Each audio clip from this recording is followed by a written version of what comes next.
তোর কিচ্ছু হয়নি। ডাক্তার বলেছে তুমি খুব তাড়াতাড়ি সুস্থ হয়ে যাবা।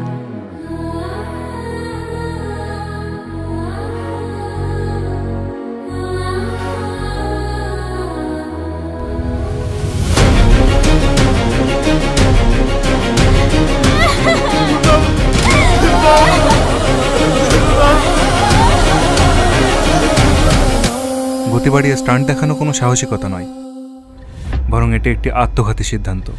মনে রাখবেন, আপনার সামান্য গতির নেশা একটি হাসিখুশি পরিবারকে ধ্বংস করে দিতে পারে, আর আপনার জীবনও কেড়ে নিতে পারে। তাই আসুন, এই ঈদে আমরা শপথ নিই, আমরা ট্রাফিক আইন মানব, হেলমেট ব্যবহার করব এবং নির্ধারিত গতিতে গাড়ি চালাবো। আমাদের আনন্দ যেন কারোর শোকের কারণ হয়ে না দাঁড়ায়।